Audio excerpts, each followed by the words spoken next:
उठाओ अपने हाथों में, क्योंकि इस बाइबल के बिना कोई चर्च भी आपको बचा नहीं सकती, कोई मैन ऑफ गॉड आपको बचा नहीं सकता। यही है हमारा सीक्रेट। इसे अपने हाथों में उठा लो, बोलो परमेश्वर, ये वचन मेरे शुद्ध रहने का आधार है। इस वचन को मैं मानता हूं प्रभु यीशु मसीह के नाम में। एक बार फिर से आपको कॉन्ग्रेचुलेशन पाम संडे के लिए।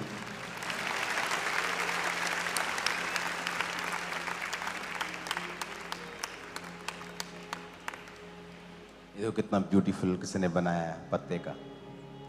ऐसी चीजें मुझे दिया करो। ये पटाखे फुटूखे मुझे पसंद नहीं है। ये देखो क्रॉस, हालेलुया। ये मजेदार चीजें हैं। इस कलीसिया को मुझे बताने की जरूरत नहीं है कि परमेश्वर का आत्मा आपसे बात करता रहा है हर समय। जो 1 साल बाद होना है, जो 2 साल बाद होना है, आपको बता दिया जाता है। आज पूरी दुनिया इकोनॉमिक ऑपरेशन के नीचे है। अब मुझे वीडियोस आपको दिखा चुका, मुझे बार बार दिखाने की जरूरत नहीं। और ये तब बोला गया था जब इंटरनेट के ऊपर हर दूसरी रील स्टॉक मार्केट के ऊपर थी। हर कुछ ऊपर चल रहा था, फाइनेंस हाई लेवल पे चल रहा था, हर कोई आदमी खुश था, हर कोई आदमी स्टॉक्स के, शेयर मार्केट के पीछे भाग रहा था। मैं नहीं कह रहा हूं शेयर मार्केट बुरी है या अच्छी, मैं कुछ नहीं कह रहा हूं, लेकिन मैं आपको सिचुएशन बता रहा हूं कि उस समय क्या थी जब परमेश्वर ने मुझे कहा था इकोनॉमिक ऑपरेशन आएगा और सब कुछ डाउन हो जाएगा। तब नहीं कहा था जब कुछ मार्केट गिरने वाली थी, तब बताया था जब हाई लेवल पे थी। अगर आप इंटरनेट खोलेंगे, आपको वो स्टॉक मार्केट वाले सारे गुरु गायब हो चुके मिलेंगे। अब कोई नहीं बोल रहा। और तब आपको बोला गया था कि इकोनॉमिक ऑपरेशन आएगा और ऐसा आएगा जैसा आपने पहले नहीं देखा होगा। अब वो टैरिफ वॉर की वजह से आया, वो और वजहों से आया, वो एक बहाना है। आपको पता, कुछ तो बहाना बनेगा ही। आज जो पंजाब में चल रहा है, मैं आपको वीडियोस नहीं दिखाऊंगा क्योंकि मैं किसी से नफरत नहीं करता हूं, किसी मैन ऑफ गॉड के गिरने से मैं खुश नहीं हूं। वचन कहता है कि जब शाऊल गिरा तो दाऊद रोया, और एक आदमी आया शाऊल दाऊद के पास, कहता ये कंगन पहचान। कहता किसके हैं? कहता शाऊल के। कहता वो लेटा हुआ था, उसका प्राण नहीं निकल रहा था। उसने कहा अपनी तलवार से ये मुझे खत्म कर दे, तो मैं उसे खत्म करके आया। ये सोच के कि दाऊद बहुत खुश होगा कि देखो जी, आपका जो नफरत करने वाला था ना, वो मर गया। पर बाइबल कहती दाऊद ने कहा तू कहां का है, कहां से आया है? तूने जो शाऊल को मारा, अब तू मारा जाएगा। चाहे शाऊल पर से आत्मा उठ चुका था, पर दाऊद तब भी प्रसन्न नहीं था कि शाऊल गिरा। एक असली मैन ऑफ गॉड किसी के भी गिरने से खुश नहीं होगा, यह उसकी निशानी होगी। अगर वो खुश है, वो खुद भी असली मैन ऑफ गॉड नहीं है। चाहे वो गलती है चाहे नहीं है, चाहे वो अपनी मिस्टेक से गिरा हो, यह बात नहीं है। शाऊल अपनी मिस्टेक से गिरा, लेकिन दाऊद तब भी खुश नहीं था। और उसने कहा हे योनातन, हे शाऊल, तेरी तलवार, तेरी ढाल बिना तेल लगाए रह गई। यानी तू अनॉइंटिंग से बाहर हो गया, तू परमेश्वर की इच्छा से बाहर हो गया और तू मारा गया। और उसने विरोधियों को भी मैसेज दिया कि हे उन औरतों को कि तुम प्रसन्न ना हो, तुम खुश ना हो। कितने मेरी बात को समझ रहे हैं? हमें प्रार्थनाएं करने की जरूरत है एक दूसरे के लिए। और अगर मैं आपको वीडियोस नहीं दिखाऊंगा, अगर आप मेरी 1 साल पुरानी वीडियोस देखें 2024 की, आपको बता दिया गया था कि बड़े बड़े channels, Hindi news channels documentaries बनाएंगे। जाओ देखो 1 साल पुरानी वीडियो। मैं नहीं दिखाऊंगा, आप देखो। नहीं तो कोई बोलेगा कि मैं कोई नफरत कर रहा हूं या मैं कोई एजेंडा चला रहा हूं। जाओ चेक करो मेरी 1 साल पुरानी। आपको बताया गया था हिंदी न्यूज चैनल्स डॉक्यूमेंट्रीज बनाएंगे। इकोनॉमिक जो चल रहा है आपको बता दिया गया था, और अब जो आने वाला है मैं आपको बताने वाला हूं आज। उससे पहले मैं आपको एक स्टोरी बताना चाहता हूं। ये स्टोरी ऑलमोस्ट हम सब ने स्कूल्स में पढ़ी है। दो बिल्लियां थी और वो दोस्त थी दोनों, और उनको रोटी का टुकड़ा मिला और वो रोटी के टुकड़े से लड़ पड़ी। दूर बंदर देख रहा था और बंदर उनके पास आया और उसने कहा मैं देखता हूं क्या करते हैं। क्या किया उसने? तराजू लिया, रोटी का टुकड़ा लिया, दोनों डाले, एक थोड़ा भारी था एक थोड़ा कम था। अब बिल्लियां लड़ी हुई थी आपस में कि मुझे चाहिए ये वाला, मुझे बड़ा चाहिए। तो बंदर क्या करता था, थोड़ा सा इधर से खा लेता था। अब ये हल्का हो गया, ये भारा हो गया, कहता चलो ये भारा हो गया अब इधर खा लेते हैं। फिर इधर का खाता था, फिर ये हल्का हो गया, ये भारा हो गया, और ब्रेड खत्म हो गई। सिख लोग और क्रिश्चियन लोग ये ध्यान रखें कि दोनों माइनॉरिटीज हैं। आपकी फाइट का फायदा देश विरोधी लोगों को होगा। अब आपकी मर्जी है लड़ना है कि नहीं लड़ना। सिख और क्रिश्चियंस अगर साथ में चलें, इमेजिन करो कितने क्रिश्चियंस हैं पूरी दुनिया में, पूरे देशों में, जो लोग दुनिया पर राज करते हैं। 400 करोड़ लोग आज लोग परमेश्वर को मानते हैं। इमेजिन करो अगर ये दोनों इकट्ठे हो जाएं तो कितना परमेश्वर का और कितना समाज का हम काम कर सकते हैं। क्योंकि अगर आप ये डिसीजन नहीं लेंगे तो इसका फायदा तीसरे को होगा, और ये फाइट करीब है अगर आप नहीं सुधरेंगे। क्योंकि कोई भी ऐसा नहीं है जो अपने धर्म पर बातें सुनेगा और चुप रह जाएगा।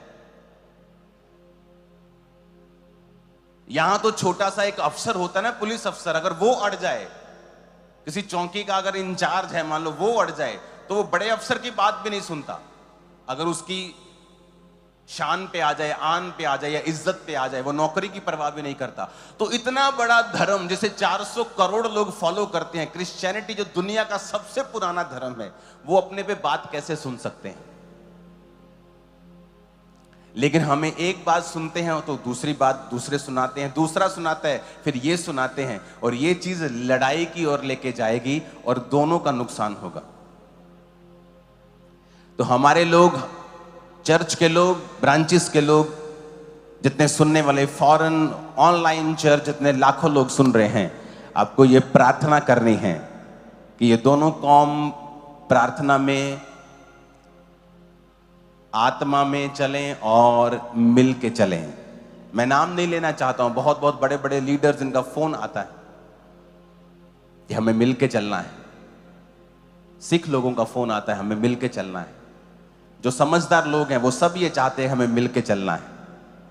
किसी को मशहूर मत करें जो सिर्फ सोशल मीडिया पे अटेंशन पाने के लिए सिख और क्रिश्चियंस का मुद्दा बना रहा है और आम लोगों में नफरत पैदा हो रही है। उन लोगों को इंटरटेन मत करें, उनका बाइकआउट करने की भी जरूरत नहीं, उनका नाम मत लें अपने होठों से। आप नाम नहीं लेंगे वो गायब हो जाएंगे। आप जितना बॉयकॉट करेंगे उतना वो आप हो जाएंगे। यही तो वो चाहते हैं। कोई बेचारा एक अज्ञानी है, अपने फॉलोअर्स बढ़ाने के लिए कर रहा है या कुछ भी कर रहा है, या उसको नॉलेज नहीं है, हमें उससे नफरत नहीं करनी। हमें समझना है आपकी चर्च, हमारी चर्च, ये मिनिस्ट्री आगे का बताती रही है, आपको ये मालूम है, ये कोई नई मिनिस्ट्री नहीं है। मैं आपको बता रहा हूं जो आगे मैं आपको बता रहा हूं। हमें प्रेयर करनी है, एफर्ट्स करने हैं कि दोनों कौम मिलकर काम करें, पंजाब की बेहतरी के लिए काम करें। इस चर्च ने जो काम किया मुझे बताने की जरूरत नहीं। कितने लोग हैं सिर्फ इस हॉल में, देखो सब हॉल्स भरे पड़े हैं, पीछे भी। चलो ये हॉल में दिखाओ, ओवरफ्लो में दिखाओ, कितने लोगों ने चर्च आकर नशा छोड़ा है। अपने दोनों हाथों को हिलाओ, दोनों हाथों को हिलाओ। कौन है कैमरामैन? दोनों हाथों को हिलाओ जरा। ये क्यों नहीं दिखा रहे तुम लोगों को? इधर अंदर कौन है? हाँ बस, रुको यहीं पे, दोनों हाथों को हिलाओ, हिलाओ जरा दोनों हाथों को। आप देख रहे हो, सिर्फ एक सेक्शन में आपको दिखा रहा हूं। नशा छोड़ा है जिन्होंने,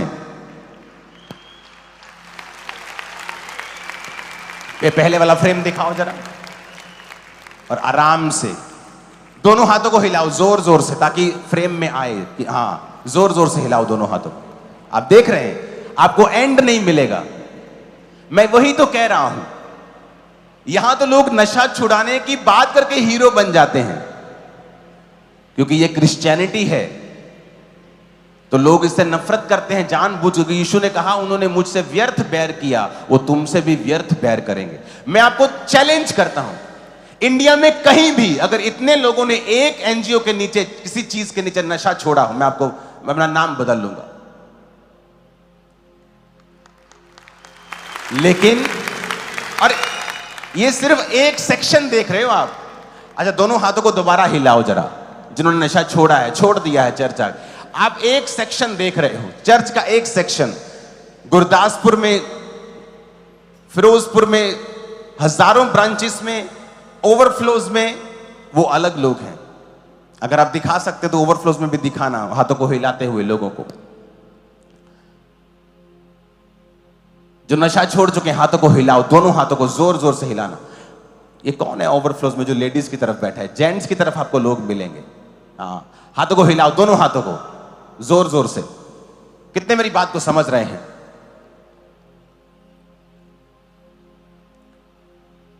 इस चर्च ने हेल्प की है समाज की भी। क्या आप समाज का हिस्सा नहीं है? मैंने कहा, क्या आप समाज का हिस्सा नहीं है? क्या आप इस देश का हिस्सा नहीं है? इतिहास बताता है चर्चिस हेल्प करती रही हैं देश प्रेम के लिए। जाओ इतिहास पढ़ो, जो लोग ये कहते हैं कि अंग्रेजों ने शासन किया, इतिहास पढ़ो। जिन लोगों ने देश को आजाद करने में भूमिका निभाई है, उनमें चर्च मिशनरीज थे, जो ये अंग्रेजों को कहते थे कि जो तुम कर रहे हो ये बाइबल के खिलाफ है। हम इन लोगों के साथ हैं, हम भारतीयों के साथ, हम इंडियंस के साथ हैं। महात्मा गांधी के साथ अगर आप सर्च करेंगे, आपको क्रिश्चियंस लोग भी मिलेंगे जिन्होंने लड़ाई लड़ी थी।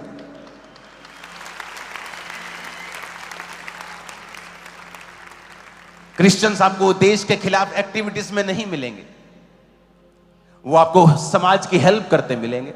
कोई स्कूल खोलता मिलेगा, कोई हॉस्पिटल खोलता मिलेगा, कोई चर्च चलाता मिलेगा, कोई नशे छुड़ाता मिलेगा, कोई बीमारों को चंगा करते हुए मिलेगा। क्या प्रॉब्लम है अगर कोई बीमार चंगा होता है तो? क्या समाज की भलाई नहीं होती? अगर कोई नशे छोड़ रहा है, अगर कोई चंगा हो रहा है, अगर कोई लड़ाई झगड़ा छोड़ रहा है, अगर कोई परमेश्वर के रास्तों के ऊपर चल रहा है, तो वो परिवार का भी भला हो रहा है, उस समाज का भी भला हो रहा है। आप में से कितने लोग जो नशा छोड़ चुके हैं, कि आपका परिवार शांत महसूस नहीं करता होगा?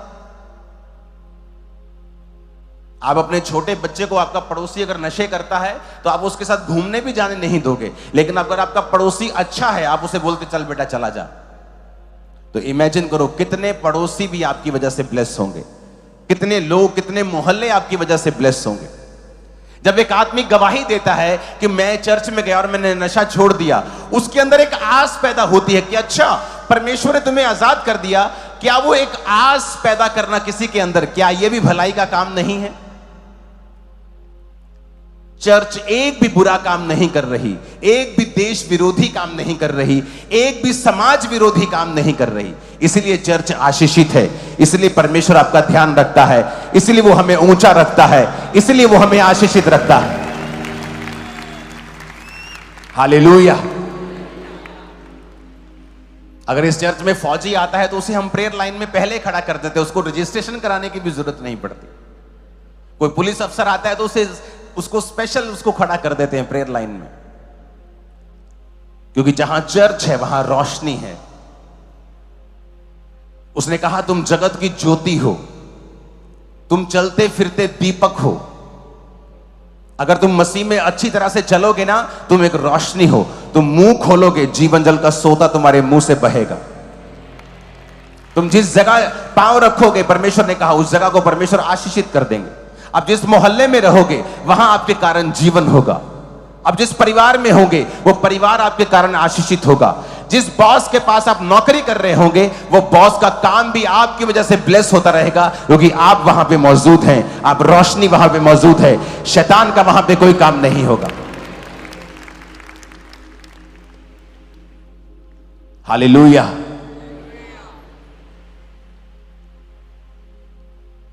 तो इस बात को बड़े ध्यान से समझना है। उसने कहा तुम जगत की ज्योति हो। अगर तुम जीसस क्राइस्ट जो तुम्हारे हार्ट में तुमने आज इनवाइट किया है, अगर इसमें कोई और रहता है जिसको तुमने वचन से अलग स्थान दिया हुआ है, तो जीसस उस कुर्सी पे नहीं बैठ सकते। अगर इस कुर्सी पे कोई और बैठा है तो मैं कैसे बैठ पाऊंगा?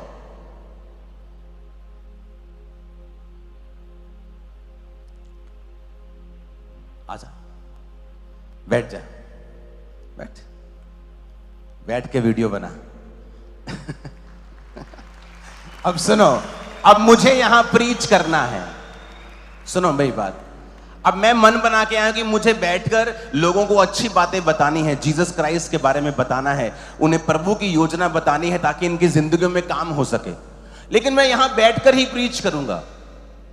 यही रास्ता है कि ये प्रोटोकॉल है कि यहां बैठकर प्रचार करना पड़ेगा। अब मैं यहां पर आऊं तो मैं कहां बैठूं? मैं वेट करूंगा कि ये भाई उठे तो मैं बैठूं। पवित्र आत्मा कभी भी फोर्सफुली नहीं करता कि मुझे यहां बैठना है। आपको कभी एक केस 400 करोड़ लोगों में से नहीं मिलेगा कि आप वो एकदम से खेलना शुरू हो जाए और बोले कि मैं पवित्र आत्मा हूं। वो चर्च में जाके बोले मैं तो पवित्र आत्मा हूं। पवित्र आत्मा कभी भी फोर्सफुली आपके अंदर नहीं आता। आप पवित्र आत्मा को इनवाइट करते हैं। चर्च में जब आते हैं, प्रभु मेरे हृदय में आ, मैं तेरा आत्मा पाना चाहता हूं, तो पवित्र आत्मा कहता मैं आ रहा हूं। तो अगर मुझे यहां पे काम करना है तो मैं, अगर मान लीजिए मैं परमेश्वर का आत्मा हूं जो आपसे बात करना चाहता हूं, लेकिन यहां ये बंदा बैठा है, मैं इसको फोर्सफुली नहीं कर सकता, क्योंकि परमेश्वर धक्का नहीं करता है, वो जेंटल परमेश्वर है। तो अगर ये कहेगा कि आप यहां बैठें और उठ जाएगा, बोलो अब यहां बैठे, ठीक है मैं बैठता हूं। अब मैं यहां पे बैठकर आपसे बात करूंगा। कितने मेरी बात को समझ रहे हैं?